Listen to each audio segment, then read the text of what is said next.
Dah. Bismillahirrahmanirrahim.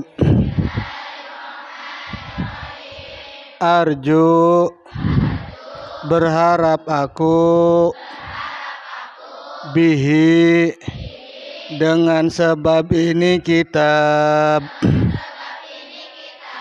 an yanfa'a, mudah-mudahan bermanfaat,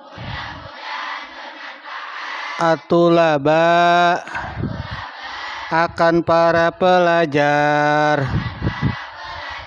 wal ajro, dan mendapatkan ganjaran, wal qabula, dan diterima, wasawaba, dan mendapatkan pahala, linnuni, itu tetap untuk nun, intaskun, apabila sukun apa nun, walit tanwini, dan itu tetap untuk tanwin, arba'u ahkamin, bermula ada 4 hukum-hukum, fakhud, maka ambillah olehmu, tabyini, akan penjelasan aku. Bismillahirrahmanirrahim. Alhamdulillah wassalatu wassalamu ala Rasulillah wa ala alihi wa sahbihi wa mawalah wa ba'du. Anak-anakku sekalian, thalabatul ilim, para mujahidah Al-Qur'an, para usyaqil Qur'an yang mudah-mudahan senantiasa Allah limpahkan rahmat dan senantiasa ada dalam lindungan dan mendapatkan ridho dari Allah Subhanahu wa taala. Kita mulai lagi pengajian kitab yang bernama Tuhfatul Atfal. Tuhfatul Atfal itu tuhfah artinya hiburan, ya. Atfal bagi anak-anak. Nah, ini kemarin beberapa pertemuan yang lalu sudah kita bahas tentang bagaimana dari tajwid dan bagaimana urgensinya ilmu tajwid dalam menunjang kualitas bacaan Al-Quran kita. Karena kita tahu bahwa tujuan substansi adanya ilmu tajwid atau kita mempelajari ilmu tajwid, tujuannya diantaranya adalah menjaga lisan kita dari kesalahan di dalam membaca Al-Quran. Itu tujuannya. Ada lagi tujuan yang ideal, ya. Tujuan yang ideal itu bulughun nihayah, sampai bacaan-bacaan Al-Qur'annya kita itu, ya, ini yang idealnya, seperti apa yang diucapkan, apa yang diungkapkan oleh Kanjeng Nabi Muhammad sallallahu alaihi wasallam di dalam membaca Al-Qur'an. Itu yang tujuan idealnya. Kenapa kita wajib mempelajari ilmu tajwid seperti itu. Jadi kita bisa membayangkan bagaimana kita melafalkan huruf-huruf hijaiyah, bagaimana kita melafalkan huruf-huruf dalam Al-Qur'an, itu seperti halnya Kanjeng Nabi Muhammad SAW itu melafalkan huruf-huruf itu. Jadi tujuan idealnya ketika kita melafalkan dari mulai huruf alif, ba, ketika melafalkan alif itu kita, ya, sama persis apa yang Kanjeng Nabi lafalkan ketika melafalkan alif. Alif, ba, ta, sa, jim. Itu tujuannya ideal. Ya, tujuan idealnya kenapa diwajibkan kita untuk mempelajari ilmu tajwid itu seperti itu. Tuh. Ya. Cuma kan paling tidak lisan kita itu beda dengan lisan orang-orang Arab. Ya, lisan kita itu beda dengan lisan orang Arab. Kita termasuk ajam. Yang tentunya dialektika kita, ya dialeknya, intonasi kita, tata cara bahasa, tata cara pelafalan pun berbeda dengan orang-orang Arab. Gitu, berbeda dengan orang Arab. Bagaimana? Gitu. Ya. Tuh.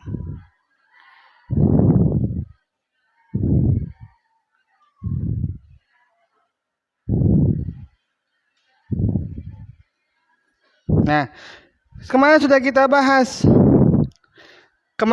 bahas. Bagaimana hukum mempelajari ilmu tajwid. Hukum belajar ilmu tajwid hukumnya fardu kifayah. Apa itu fardu kifayah? Fardu kifayah itu apa, Neng?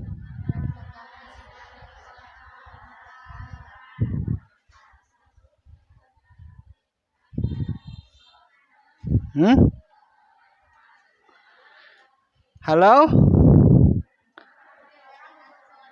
Dikerjakan oleh satu orang, kemudian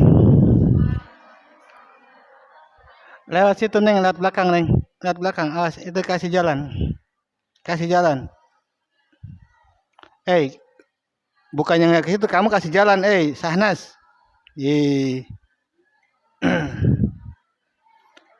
Kasih jalan. Ulangi lagi. Apa itu fardu kifayah?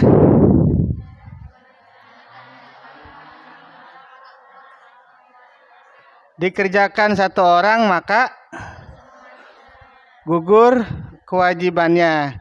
Jika tidak ada yang mengerjakan, dosa semua. Semua siapa? Semua orang yang ada di kampung itu. Ya. Idza fa'alal ba'du saqatal haraj 'anil baqini wa idza tarakal kullu athima kullu. Itu pengertian fardu kifayah. Jika ada sebagian satu orang yang ngerjain. Nah, konteksnya dengan ilmu tajwid, jika ada seseorang yang cuma satu orang dalam kampung itu, hanya satu orang yang mempelajari ilmu tajwid saja. Ya, satu orang di situ. Maka gugur kewajiban orang lain yang ada untuk mempelajari ilmu tajwid, udah gugur kewajiban karena sudah diwakilin oleh satu orang tersebut yang belajar ilmu tajwid. Tapi sebaliknya, kalau dalam kampung itu nggak ada orang pisan, nggak ada sama sekali yang belajar ilmu tajwid, maka hukumnya siapa yang dosa? Satu kampung, semua yang ada kampung, orang yang ada di kampung situ, maka semuanya berdosa gara-gara dengan sababiah kagak ada yang sama sekali belajar ilmu tajwid. Nah, makanya ini udah ngegugurin dosa dari kampung ente semuanya nih. Nah, kampungnya apa nih? Kampung mana nih? Ini orang mana? Nyengir, orang mana nyengir? Emang kampung nyengir? Cibuaya. Nah, orang Cibuaya gugur tuh kewajibannya. Ya, yang ada di situ udah gugur. Makanya kudu berterima kasih sama Neng. Ya, gara-gara Neng belajar ilmu tajwid di sini, orang-orang yang di kampung Neng itu enggak dosa, enggak dapat dosa gara-gara enggak belajar ilmu tajwid. Tuh, gitu. Tapi dalam mengamalkannya, dalam mempraktekkannya, hukumnya fardu ain. Nah, kalau fardu ain itu apa? Dikerjakan mendapat pahala, jika tidak dikerjakan atau ditinggalkan mendapat. Nah, kaitannya, konteksnya dengan ilmu tajwid. Jika kita mempraktekkan tajwid dalam membaca Al-Quran, atau kita membaca Al-Quran disertai dengan ilmu tajwid, dipraktekkan dalam membaca Al-Quran tersebut, maka kita mendapat pahala. Tapi kalau kita baca Quran tidak ditunjang dalam ilmu tajwidnya. Baca Quran hukum nun matinya enggak diterapkan. Ya. Asal baca doang. Maka hukumnya kok baca Quran dosa? Ayo. Kenapa? Karena baca Qur'annya enggak pakai Ayo, udah tahu sekarang hukumnya nih. Ya, makanya baca Qur'annya kudu bener, kudu teliti. Ya. Halo? Ngapain Qur'annya jangan asal ngapalin doang. Hei, panjang pendeknya enggak diperhatiin. Makharijul hurufnya enggak diperhatiin. Wa ma ursilu alaihim hafizin. Ayo, panjang pendeknya nggak diperhatiin. Ya.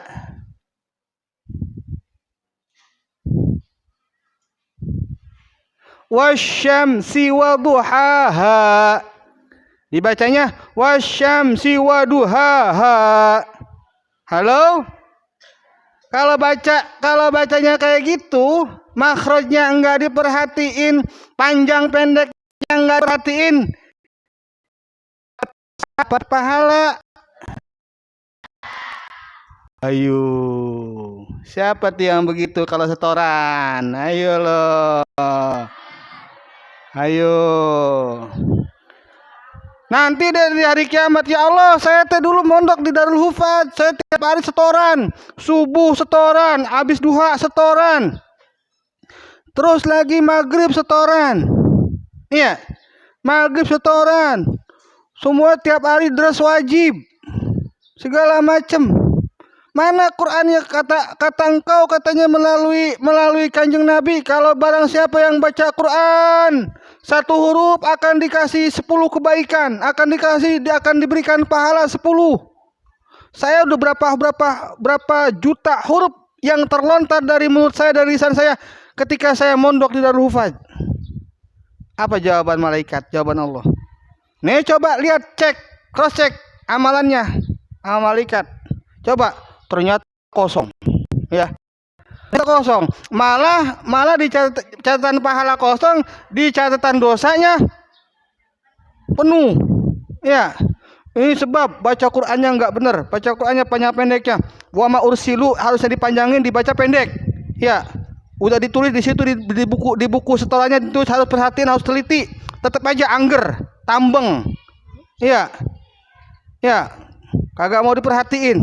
Ketika setoran lagi bacanya lagi, wa ma ursilunya dipendekin lagi, wa ma ursilu alaihim. Padahal di situ wa ma ursilu alaihim hafizin. Ya. Enggak bisa ngebedain antara ha dengan ha. Coba tuh bagaimana kita kalau begitu? Sedih enggak? Iya, makanya kita di dunia kudu benar-benar kualitas bacaannya kita, Al-Quran kita harus benar-benar. Ya.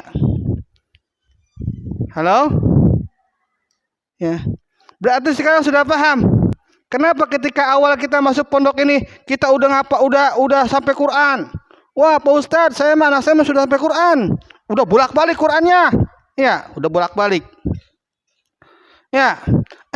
Ternyata di sini dites, diturunin. Bagaimana sih Pak Ustadz? Ya, diturunin ke Iqra lagi. Ya. Kenapa tuh? Sekarang baru paham. Pilihannya antara pahala dan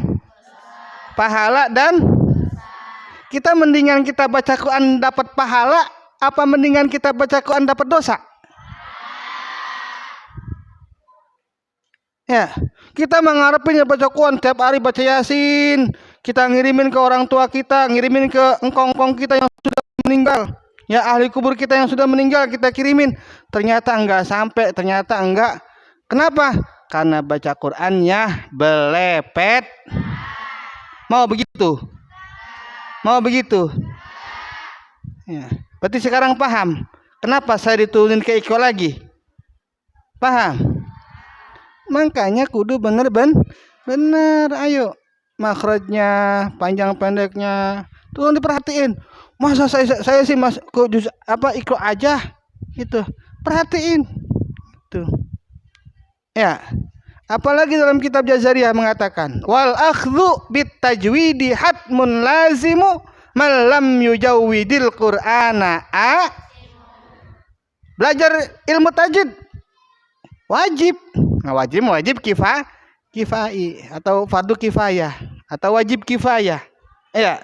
Tapi man lam yujawwidil qur'ana asimu. Barang siapa yang tidak mentajwidkan Al-Qur'an, barang siapa yang tidak mempraktekkan ilmu tajwid dalam membaca Al-Quran, barang siapa yang baca Qurannya belepetan, tidak sesuai dengan koridor hukum ilmu tajwid, dibaca Al-Qurannya makhrajnya belepetan, ya, yang ha dibaca ha, yang ha dibaca ha, yang jim dibaca zim. Halo? Hai. Mikir. Ya. Malam yujawidil Qur'ana. Barang siapa yang tidak mentajwidkan Al-Quran, maka asimu hukumnya. Itu kata kitab Jazariyah. Ya. Jadi kita baca Quran aja, tapi hukumnya kita dosa. Ya Allah. Ya. Makanya kudu bener. Makanya terimain. Oh, kok saya di sini Iqra lagi? Terimain. Oh. Kenapa?